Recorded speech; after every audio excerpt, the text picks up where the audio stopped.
back. WeArEuS. WeArEuS, and this is NieR Replicant. I think it's about high time we figure out what's wrong in the forest of myth. But first, we have to pick up everything that isn't nailed down. Ooh, a door and a tree. Why not?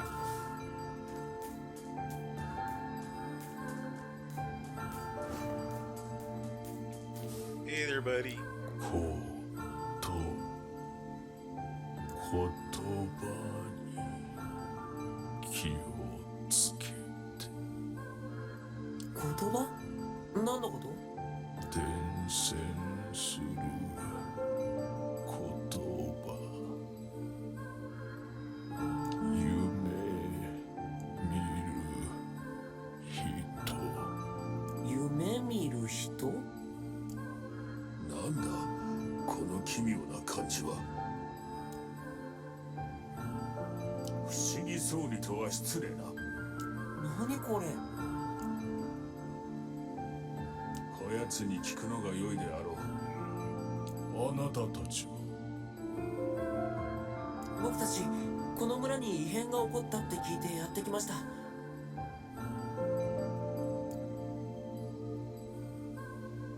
私と会話できているということはあなた方を夢に巻き込んでしまったようですね。夢？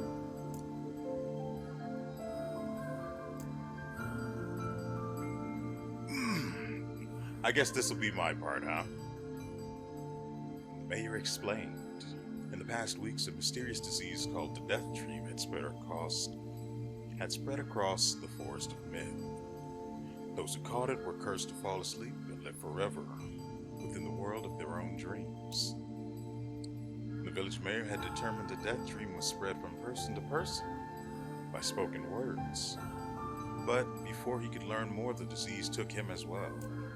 なんだって Weiss stared at the mayor, his mouth twitching slightly. 我らがお前の夢に取り込まれたというのかはあおそらくつまり僕たち死の夢にかかってしまったってこと？ Before the mayor could confirm Io's suspicion, that's not even the way to pronounce that.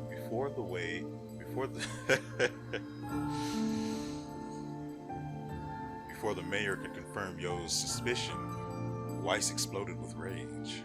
そんなバカないつどうやって我は眠った自覚などないぞ死の夢はそういう病気ですから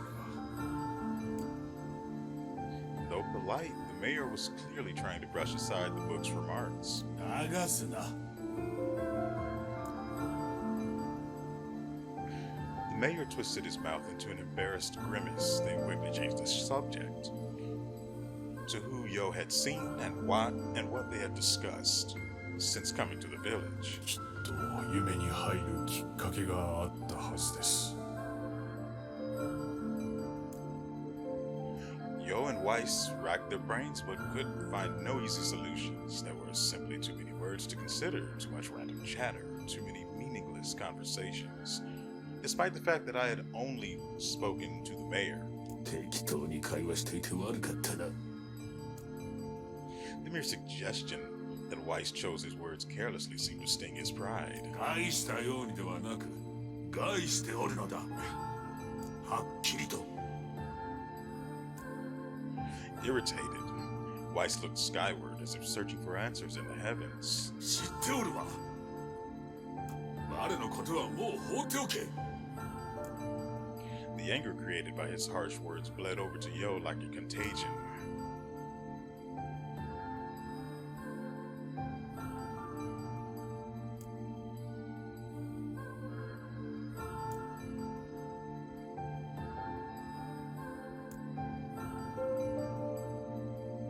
The mayor leaned forward with renewed interest, pushing a startled Weiss aside in the process.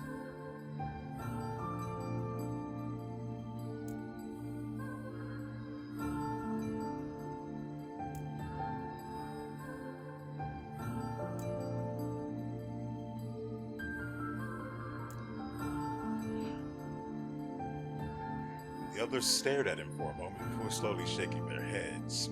After a few more minutes of thought, Yo's face suddenly lit up.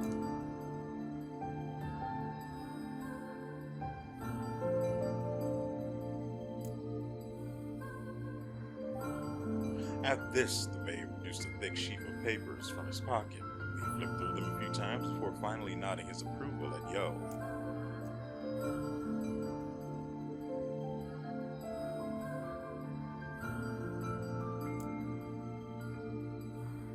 The mayor shook his head, his worn pencil stub tracing lines across a lone piece of paper.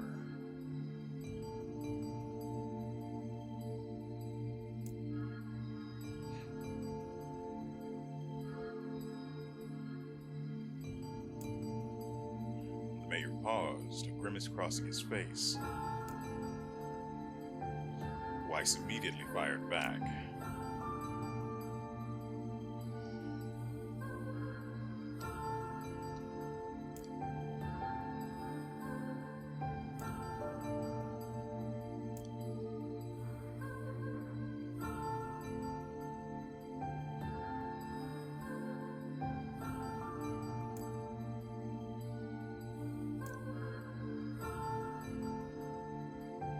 He paused for a moment, his unfocused eyes staring at nothing.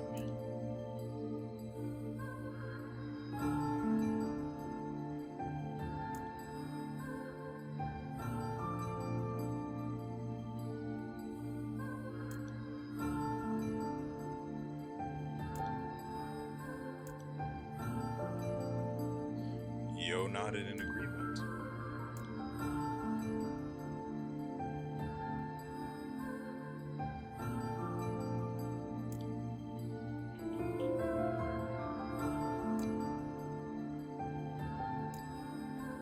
The Grimoire looked from Yo to the mayor and back again, his face filling with confidence.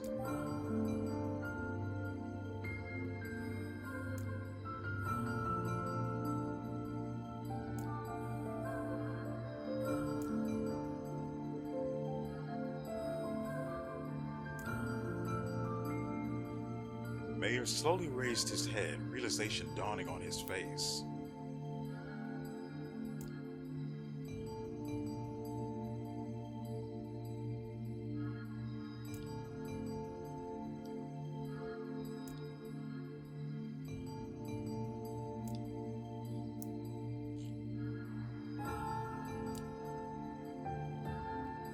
The mayor suddenly felt as if he could breathe again.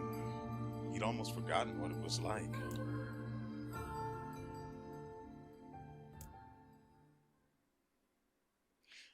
As Yo slowly faded into the misty forest, the mayor was struck by a sense of deja vu.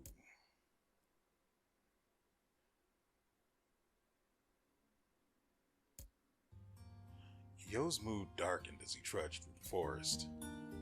Hours earlier, when the beauty of the place was still a new thing, he'd been confident they could get in, find the exit, and be home in time for dinner. But the deeper they went, the more the forest closed in around him. The mist made it difficult to see more than a foot in any direction, and moss-covered rocks seemed determined to twist his ankle. More than once he'd been forced to steady himself on the rough bark of a tree, and his hands now left small trails of blood on everything he touched.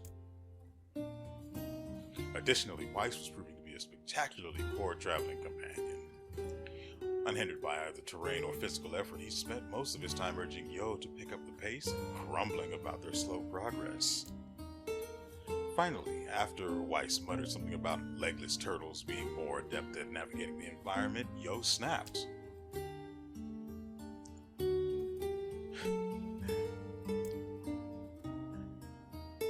Yo leaned against the tree and tried to stretch the knots from his back. The moment the words tumbled from his mouth, a cacophony of insects sprang to life. Every imaginable form of buzz, click, and hiss roared out at a volume that rattled his teeth. Yo slapped his hands over his ears and screamed to be heard. Yo could see Weiss's mouth moving, but he might as well have been shouting in a tornado.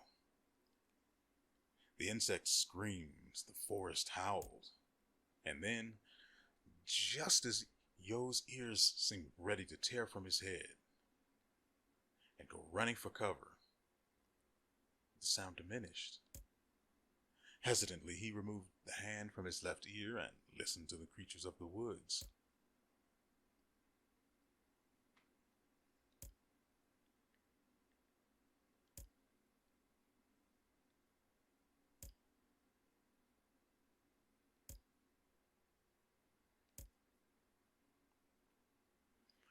As the insect symphony dimmed another decibel, Yo began to detect patterns in the sound.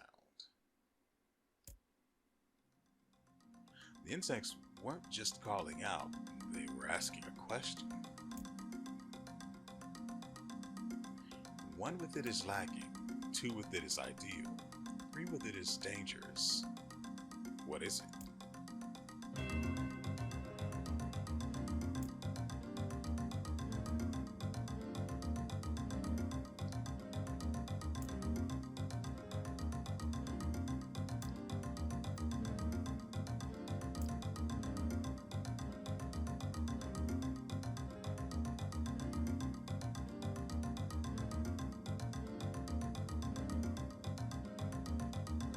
The answer has to be a secret. Inwardly furious that Weiss left the task to him, Yo sighed and gave the only answer that made sense.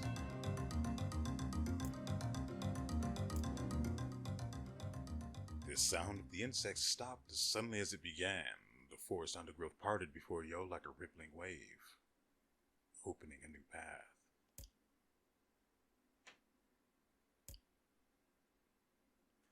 Pleased at passing the test, Yo moved on with new intensity.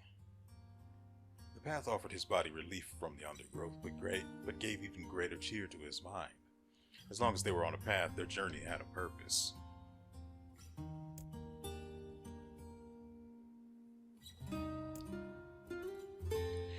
Weiss spun around to face his companion.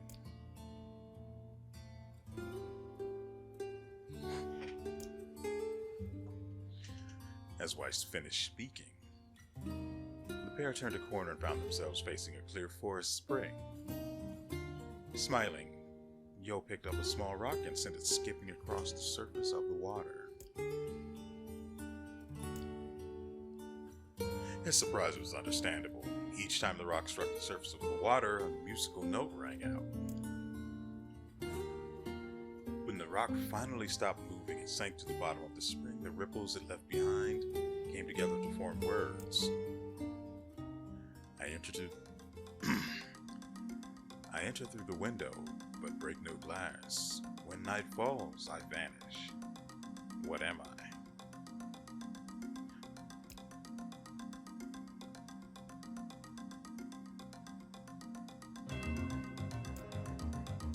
Yo grit his teeth and tried not to reach out and strangle his companion.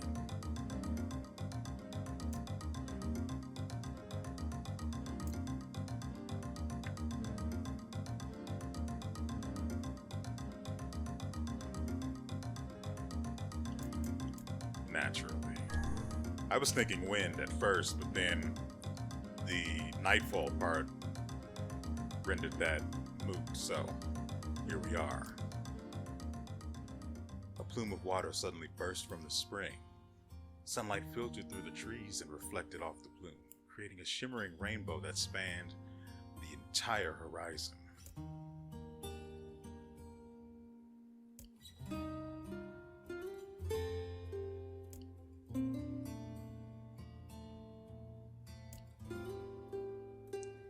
Glancing in the direction of his friend's extended hand, Weiss saw a small cottage nestled among the trees.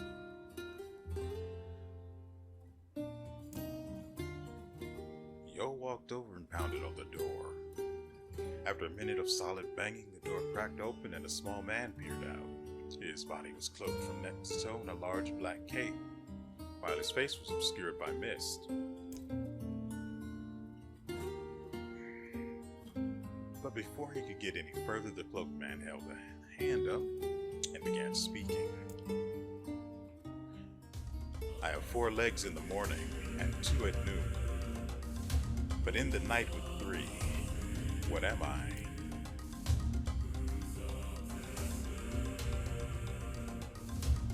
tried to ask the cloaked man who he was and what he was doing there, but he simply repeated the question.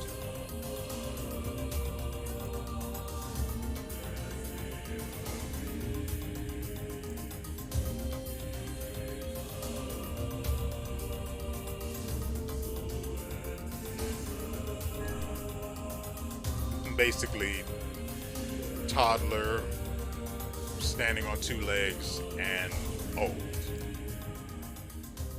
The mist dissolved from the cloaked figure as he spoke a single word. With that, the man flung his garment aside, revealing his true identity. The small man slowly shook his head.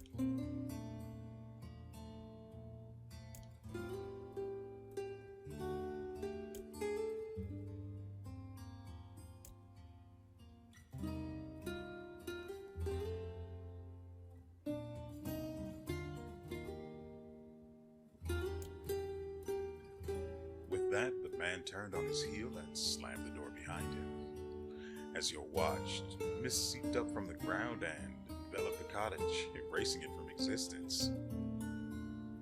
When Yo and Weiss returned to the forest entrance, they found the mayor leaning against a tree.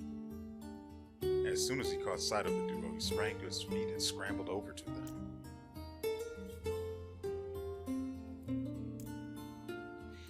His left hand grasped Yo's and pumped it so fiercely it threatened to dislodge from the socket, while his right hand seized Weiss by the cover and swung him through the air.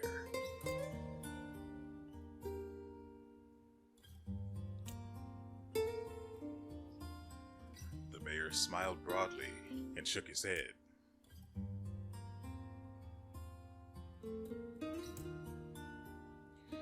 Yo withdrew himself from the mayor's eager handshake with a slight smile.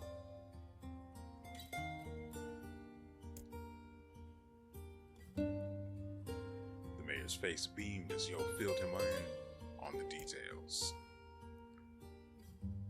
When the tale was done, the three of them laid down on the forest ground and fell asleep. Yo cocked his head.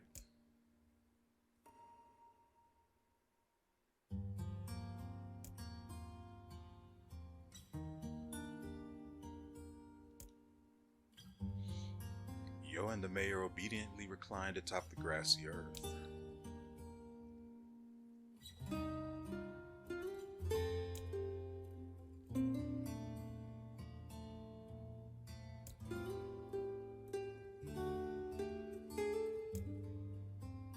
With that, the trio found their eyes growing heavy, their breath slowing.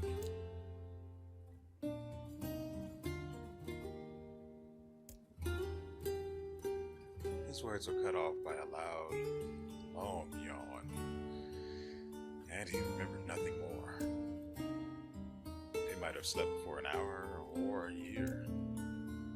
When they awoke, things had a slightly more real quality to them. The mist felt thicker, the leaves greener, and it was clear that they had awakened from their dream.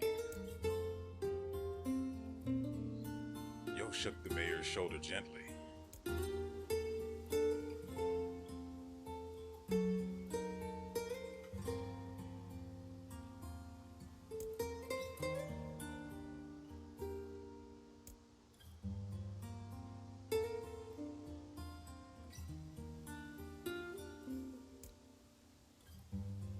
The mayor started to stand, then collapsed back to the earth.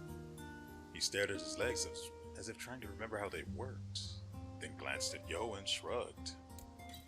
Without a word, the young man reached down and pulled the mayor to his feet.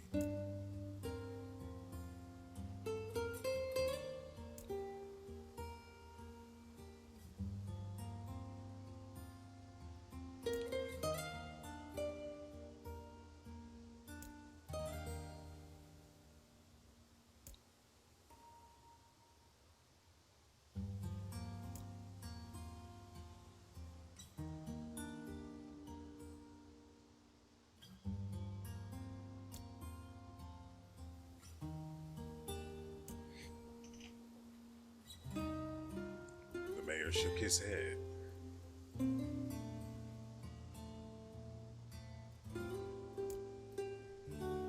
Yo and Weiss could not contain their surprise. It seemed the gold had been found in the most unexpected of places.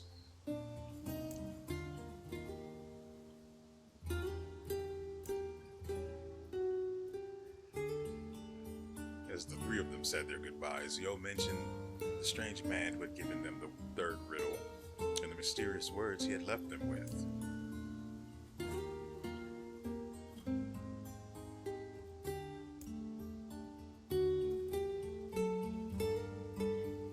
Lost in thought, he stared into space for a long moment.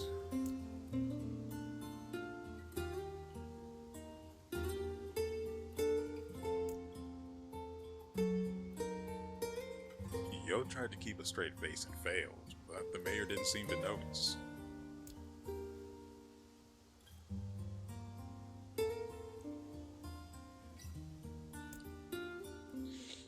Yo gave the mayor a nod and a smile, but inwardly, his thoughts were racing.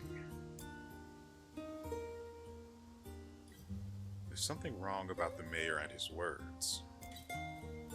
What exactly is going on here? That riddle would prove to be the most difficult one of all. ありがとうございます。 Finally, we're back to voiced dialogue. It's weird that none of that was voice whatsoever. Just the strangest freaking thing. これでやっと普通の暮らしに戻れます。 Don't get me wrong, I can appreciate a good visual novel, but going from voiced lines to suddenly having to narrate it myself is a thing I do not appreciate. しかし、奇妙な病気であるな。ええ、できれば他の村民も助けてやりたいんですが。 Obtained dark execution magic. Summon magical spikes from the ground to impale enemies. Charge it to increase the number of spikes. That was good 結構 for... 簡単に封印されし言葉が手に入ったね。ちょっと簡単すぎやしないか。なんだかこの村にも誘導されてきたような。考えすぎだよ、シロ。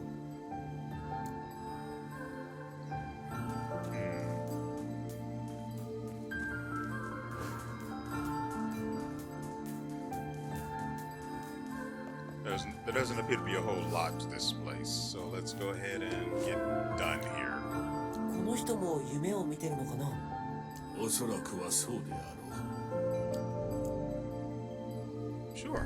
あの文字だらけの世界か。あんまり得意じゃないな。不満を垂れている暇があれば、とっとと片付けるぞ。はーい。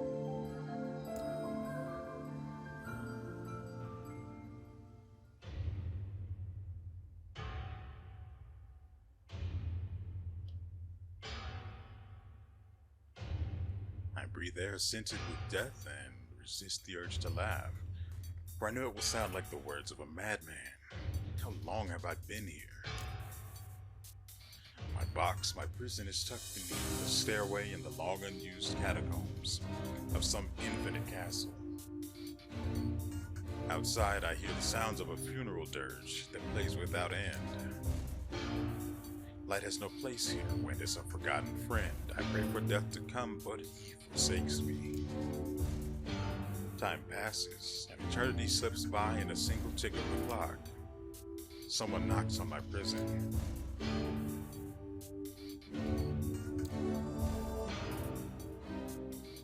My savior. I claw at the door of my jail, embedding thick splinters under my ragged nails. I scream for help, I laugh, I sob. Surely this is the product of my addled mind. Surely it cannot be true. Impossibly, I hear the sound of a clock. I hear the sound of a lock being torn out and falling to the floor. As the door slowly creaks open, I have just enough time to see a silver-haired boy and a floating book before the light pours inside. My eyes, accustomed to blackness, explode with pain, and I'm forced to turn away.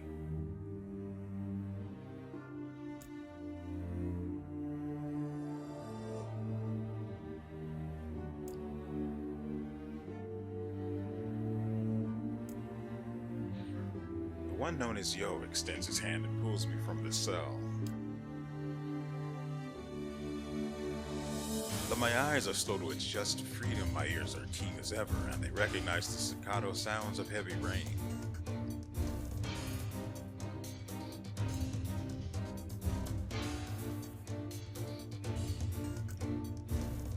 I force my eyes open and see water pooling around my ankles and lapping at my shins.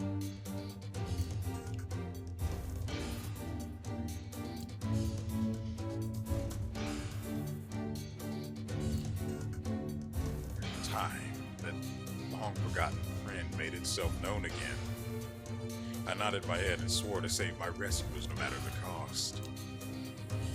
The castle catacombs are a maze, twisting upon themselves like the endless entrails of a giant. I squint down the dim corridors and proceed north. At the end of the corridor, I find a row of 20 gorgeous canopy beds resting atop a carpet of velvet. All are covered in a thick layer of dust and cobwebs. Searching for the door to the next room, I come upon a shapeless mass of gray matter. It has been shoved against the side of the wall, and despite my fever, I think I see the outlines of the door just beyond. When I reach out a finger and touch a piece of the mass, it turns to dust and drifts away on the wind.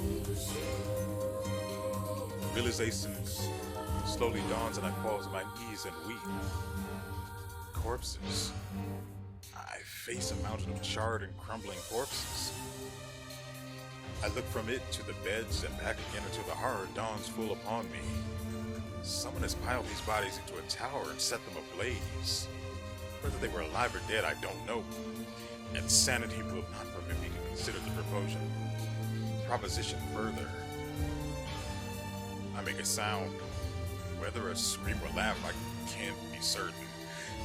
Then my mind grants me a merciful blackness, and I find myself opening the door and leaving that most terrible of rooms. I squint down the dim corridors.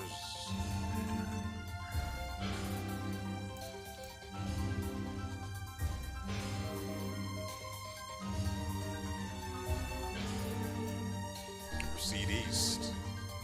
I squint down the dim corridors and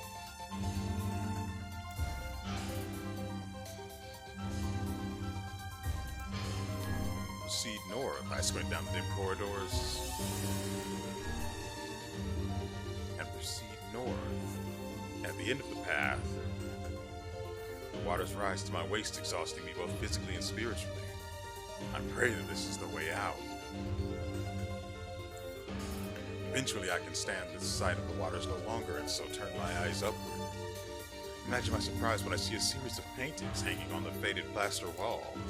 Each depicts a person in the prime of life, clad in clothing of the highest quality. The styles, however, are strange to me, leading me to believe that these people had lived long ago. One subject wears an outfit that particularly catches my eye. It is constructed of a thin, greasy cloth decorated with a motif of flowers and birds. While encircling the figure's waist is a leather belt of the most perfect construction. It is a stunning costume, even by modern standards. As I gaze at the portrait, I am struck by a desire to touch it with my own hands.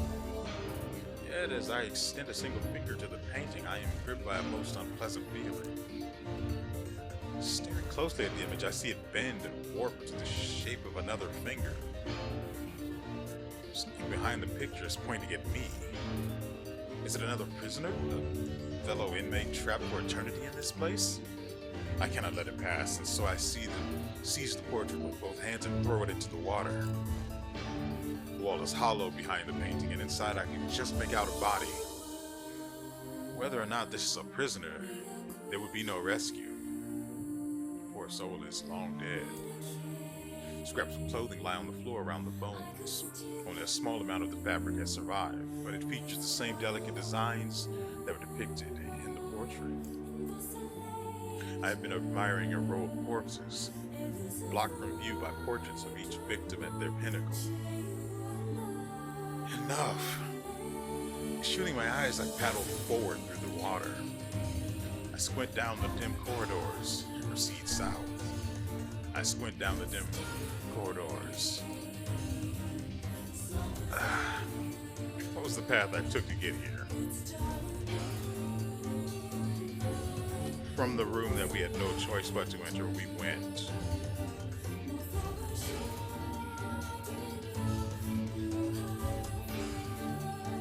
We went left, right?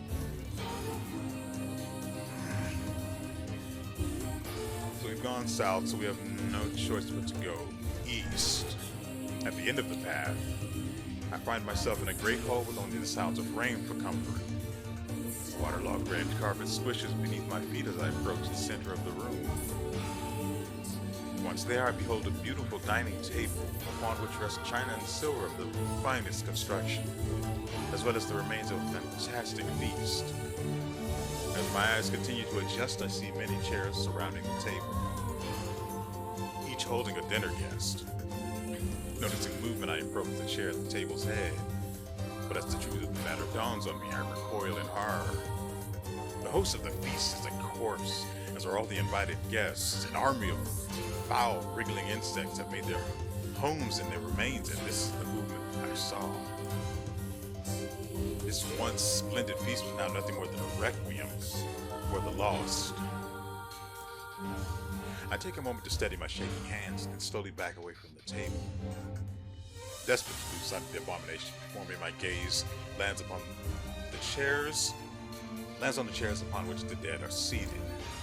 This is a mistake, for the chairs prove to be even more terrible than the feast itself.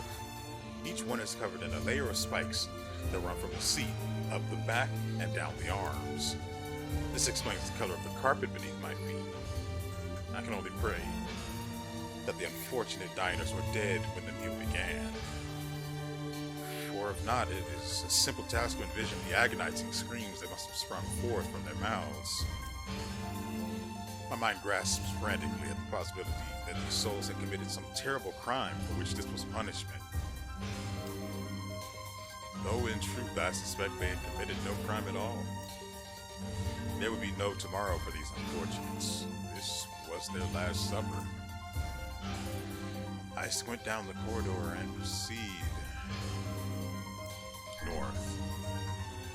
Against all hope, we make it to the front door. In tandem with Yo and Grimoire Weiss, I slam my body against the big sturdy door. The third try, it gives way and we find ourselves sprawled on the ground outside the castle. A storm is in retreat. Clouds above are still dark and foreboding. But to the west, I can see a thin shimmer of sunlight trying to break through.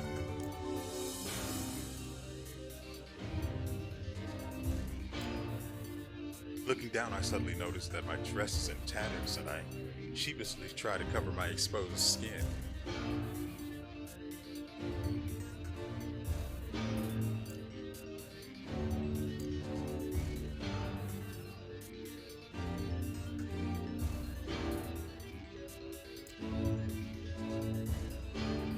I can see that the one known as Yo is disappointed that the torn dress will be given no further description, but he hides it well. With a nod and a shrug, the three of us set forth to our awakening. But behind us, an awakening of another kind is taking place. Black smoke fills the abandoned castle, providing the countless souls inside with their final shroud. After a moment, the castle's windows shatter with a mighty roar. A fresh breeze blows through the hallways and corridors, clearing smoke away for good. As we watch in awe, uncountable black shadows slowly flicker to life, crossing to and fro in front of the broken windows. The castle's dead have awakened to their new life as shades.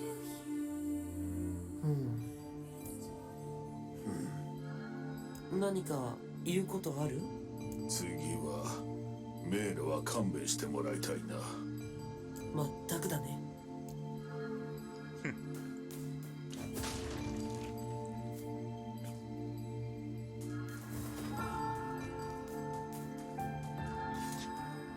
I think we're going to go ahead and save before we go to the next one. I have a feeling that we could have failed there. Maybe not, but I suspect so. I'm not even entirely sure that we saved. That's her, so this one.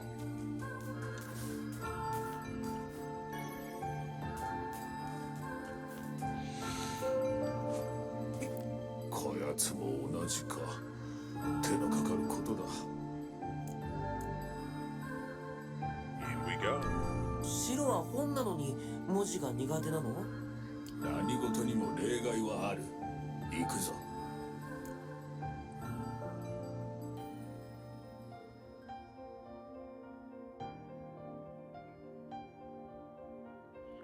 A colony of massive sculptures was visible in the distance, their tall forms scraping against the sky. Weiss and Yo had never seen such a sight, and their eyes widened as they tried to take it in. まだ遠いのかな。建物が大きすぎて距離がつかめないよ。どれだけ大きいんだろう。あるいはただの幻か。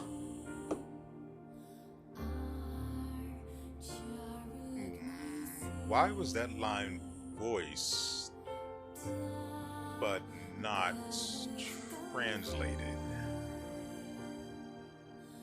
I assume it'll be in the next line, so without further ado, as Weiss considered his answer, the sun beat down on them with renewed ferocity.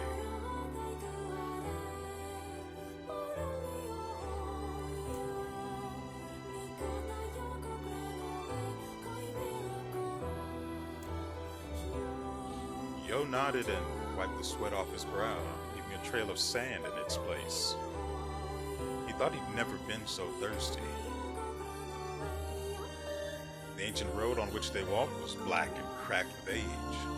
Here and there, thin wisps of grass pushed up through the rocky surface, as if defying those who had laid this material down over their home. The heat reflecting from the road made Yo lightheaded. His feet hurting, he crouched down to rest.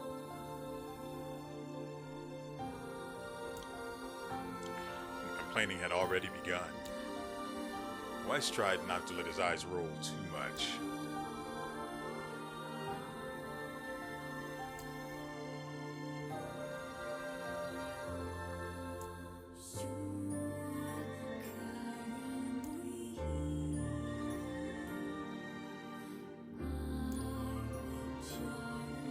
Yo glanced at Weiss's grinning face, shook his head, and resumed walking.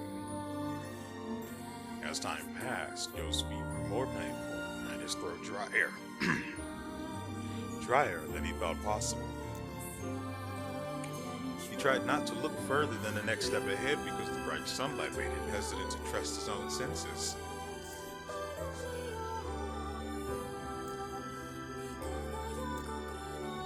Encouraged, Yo lifted his gaze. Suddenly he stopped walking, choosing instead to stand in the middle of the road with his mouth and eyes wide open and his finger pointing in the distance.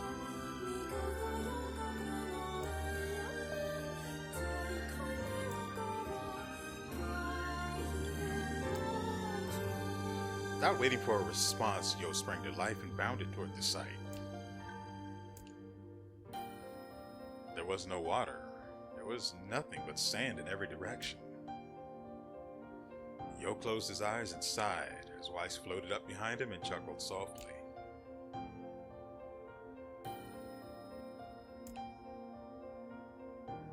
Yo shook his head, bewildered.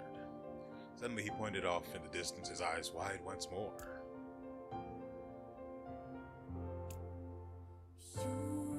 Yo sprinted off again, leaving Weiss with no choice but to follow. After a few minutes of running, Yo came to a halt. Confused, he put his hands up to his eyes and rubbed them vigorously. As soon as he stopped, he noticed a blue shimmering pool of clear water just over the next rise. With a shout, he bounded off in search of it. The chase continued for nearly an hour, until an exasperated Weiss finally floated up to Yo and struck him in the face with his cover.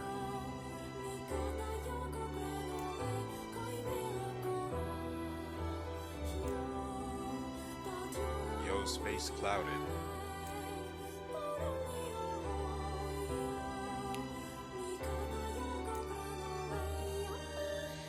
Weiss paused for a moment, then continued speaking in a slightly kinder tone.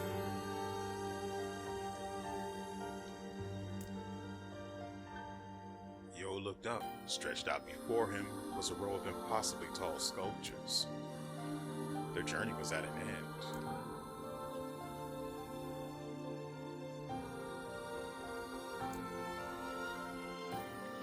Each sculpture was formed from roughly the same shape, a tall rectangle that stretched up toward the sky, but that is where the similarities ended.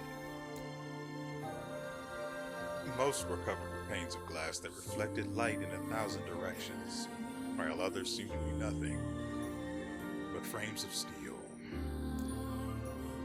Some had tall spires on their tops, while others possessed triangular caps.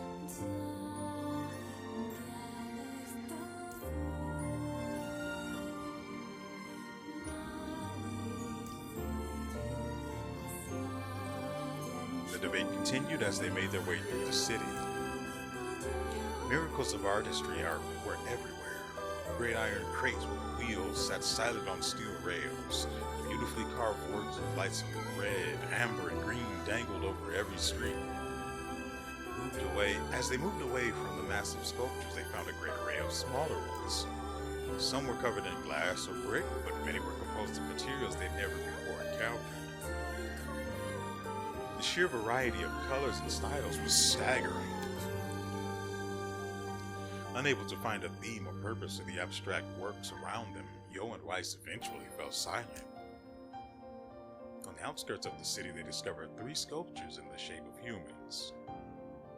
Yo uttered a sigh of relief as he approached them.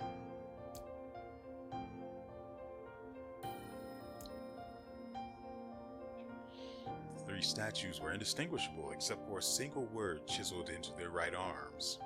One read Alpha, one read Beta, and the final one read Gamma. As Yo moved to touch the nearest statue, a bird flew from the top of one of the sculptures. Alighting on the statue's shoulder, it emitted a brief, beautiful song that took the form of words. Only one form is real, the others are false. The real form will always speak the truth. The false ones will only speak lies. With that, the bird departed. As if on cue, the 3 statues shuddered to life, acquiring color and form as they began to breathe.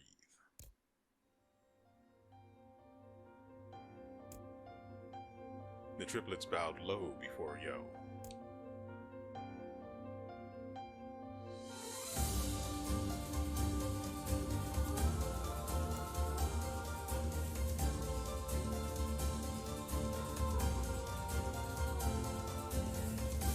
He turned to Yo and threw his hands in the air.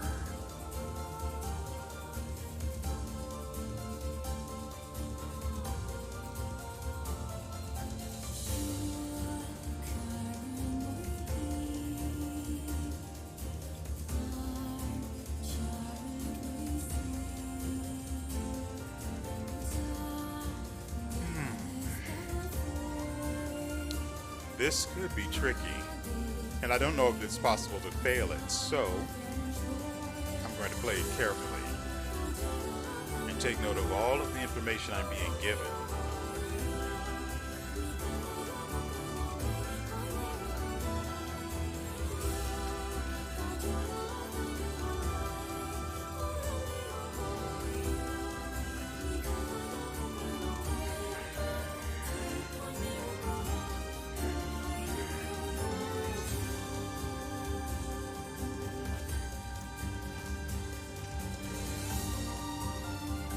Respective pleas given, the 3 statues returned to their frozen state as silence once again enveloped the city.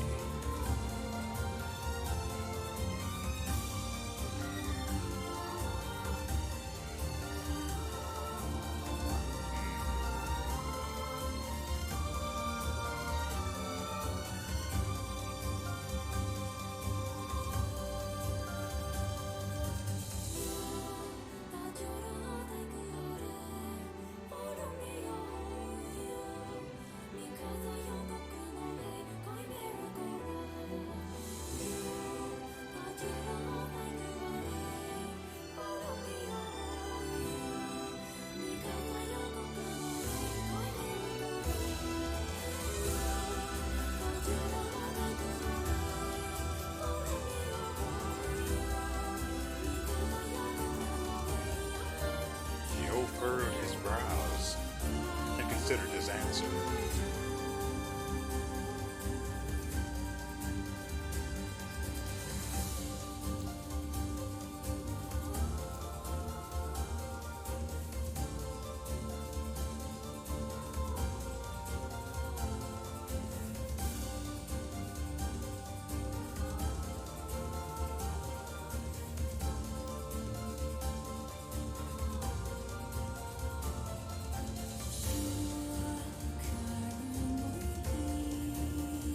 Why did Gamma target Beta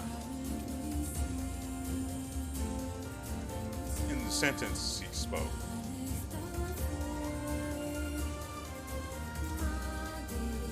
He could have attacked Alpha as well, but instead he only went after Beta. Maybe because they were only given a chance to speak one word, one line, before being frozen again.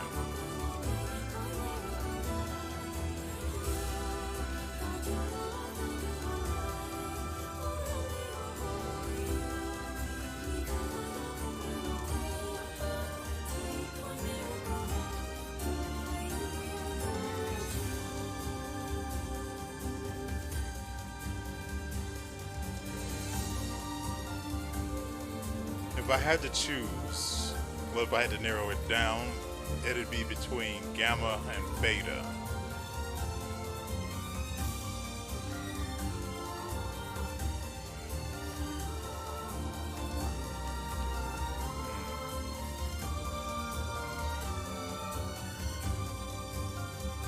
But Gamma targeted Beta specifically.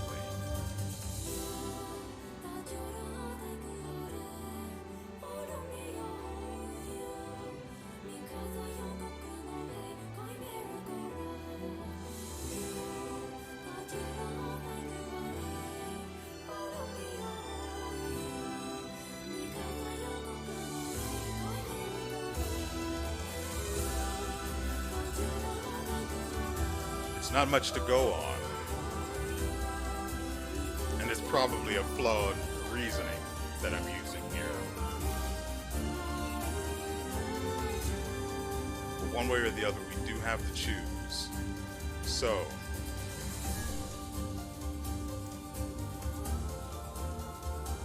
though Yo's voice betrayed a notable lack of confidence, he was relieved to see Weiss nodding at him.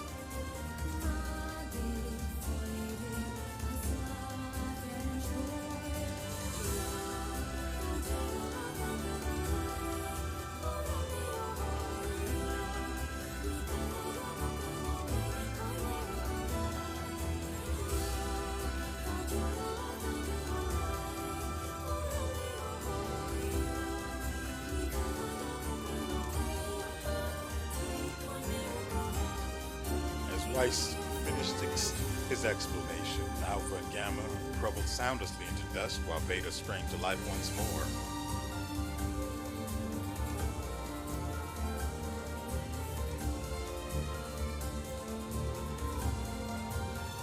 He dropped to his knees and bowed his head as slow as he could go before an uncomfortable Yo pulled him to his feet.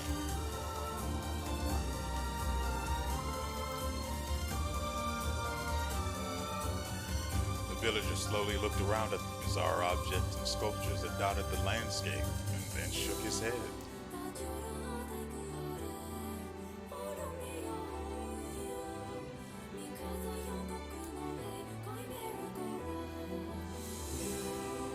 The vague sense of unease that struck Yo during the mayor's dream spread once more through his mind. なんだか大変だったね。あの景色どこかで見たような。もう勘弁してよ。これでもう村人たちが夢から覚めるんだよね。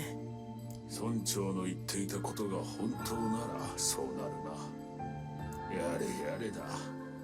もうこういう言葉遊びは勘弁願いたいな。まあまあ、とりあえず村長さんに一言挨拶していこうよ。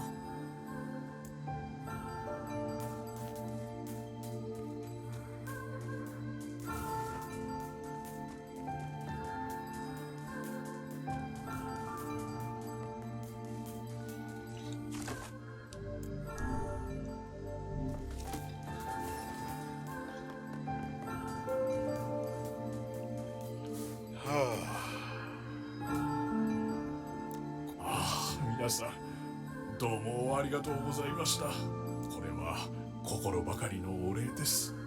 Gimme the one-handed sword faith.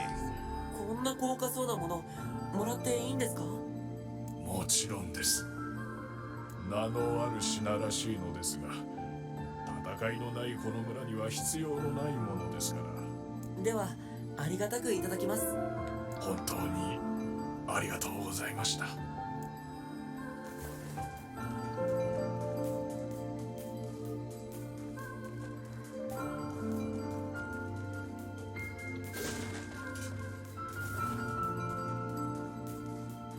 I will grant you this. The logic I used to figure out who was telling the truth, or at the very least who was the real individual among the statues, was flawed. It was, frankly, lacking. Imperfect, you could say. I thought that said additional weed. But in the end, I was right. 村はどうだった？まったく言葉にできないくらい素晴らしかったよ。そいつは良かったな。ポポルさんのところに戻ろう。神話の森のことを報告に行かないと。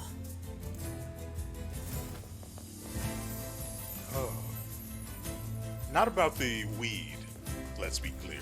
Ooh, the sheep are back. I think I'm going to go ahead and farm these bad boys. 邪魔をするな。僕はヨナを助けなきゃいけないんだ。力を抜け。さもなくばお前がやられるぞ。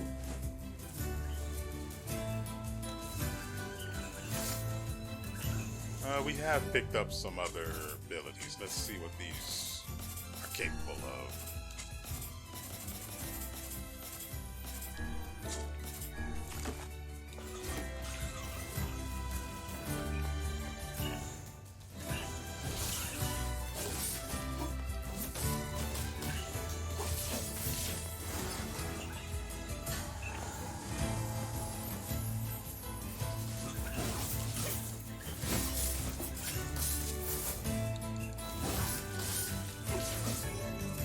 Obtain the word con or con.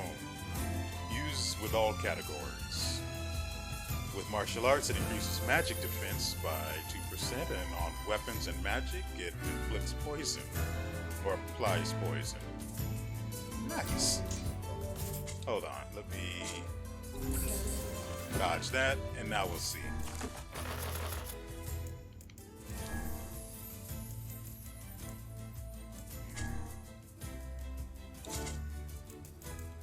Let's focus on the ones we're using. Attack power.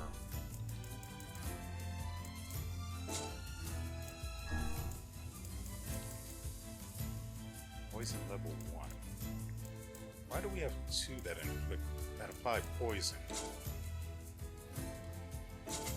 That's weird, man.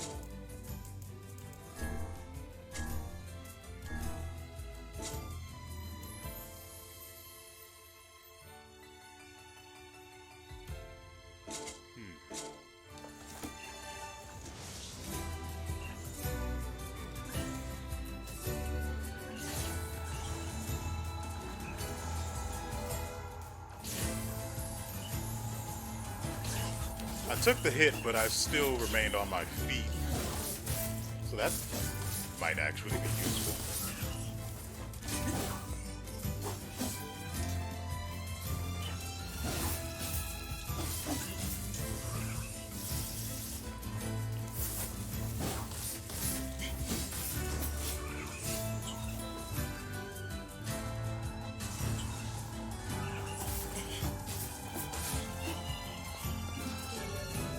Obtain the word Geba. Used with magic, it increases your magic power by 4%.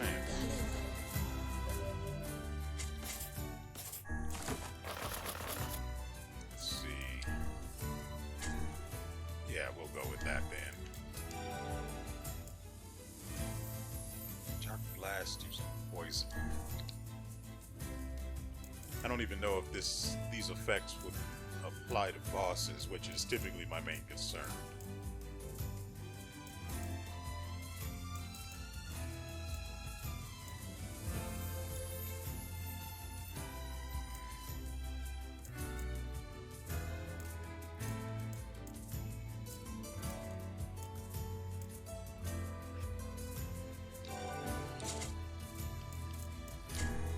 Yeah, I definitely need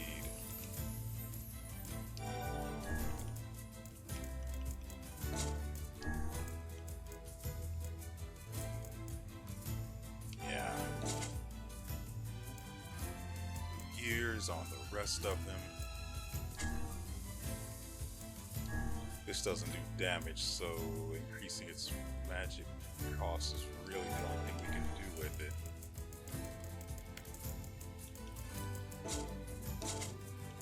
For now.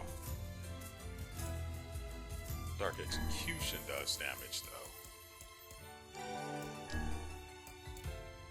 Given the fact that it can hit multiple enemies at a time and then incapacitate them, I think poison might be the better choice for it. Why would we find Kona after Solir?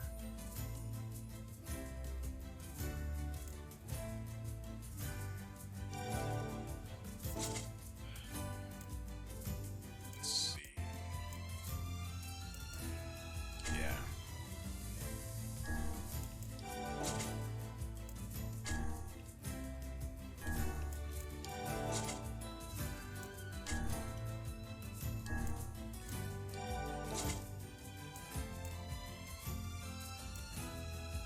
Okay, that's all set. Now about the weapon we just got, Faith. A sword carried by the world's most loyal servant. Like that loyalty, the sword's blade is straight and true.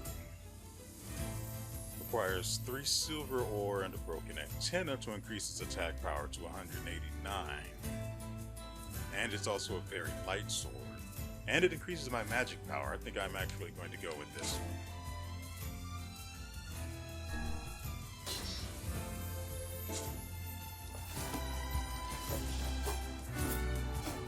There's absolutely no difference between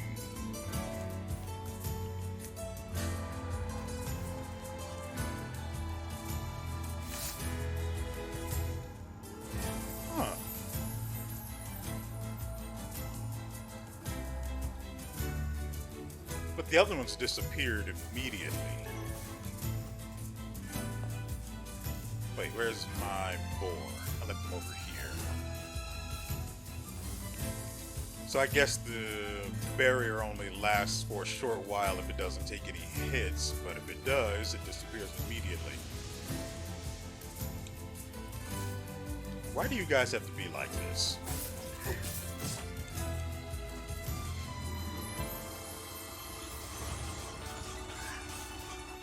Have some of this.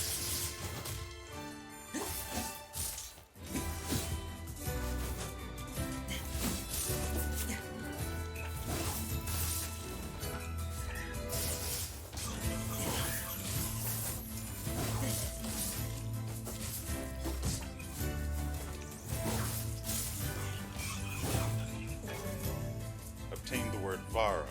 Weapons increase their guard break by 4%.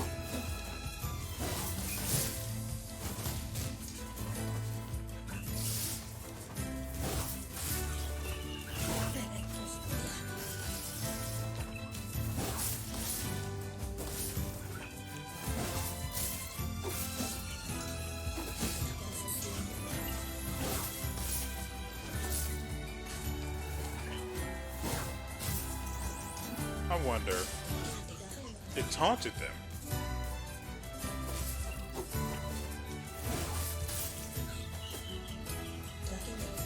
That could actually be pretty useful. Since she's pretty calm, that means there aren't any left.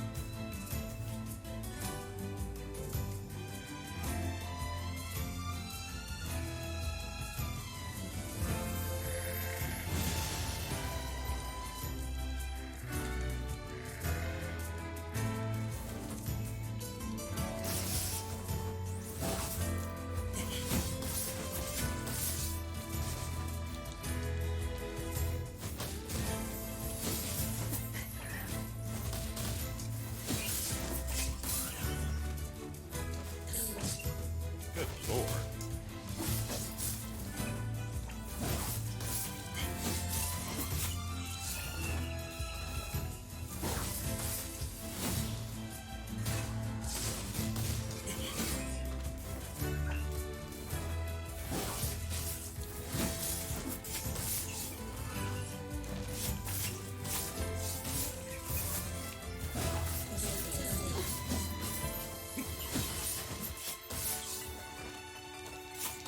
Ooh.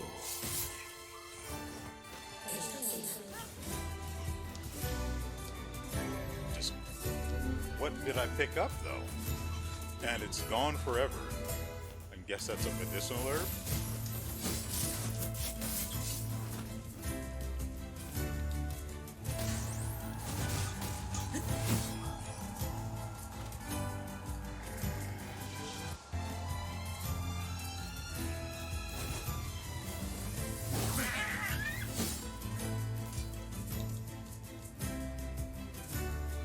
I'm serious about my mutton. That's 1,500 gold. I have to do this, so from this point it's probably going to be, the video's probably going to be cut. I don't know how I'm going to make it a nice cut though, but we'll see. So without further ado, I'm going to farm living creatures.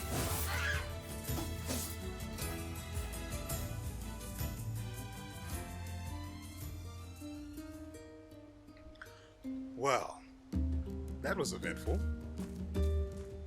As you can plainly see, I am pretty low health, but that is fine. I don't need healing anyway since we're in a safe area and we have a save point nearby.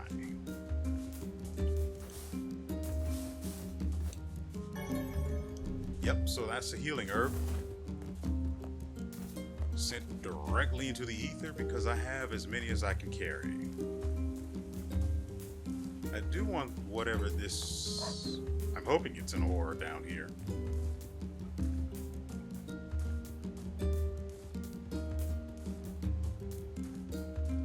Even if it isn't one I can immediately use, it's better to have than not. Or it's a berry, whatever.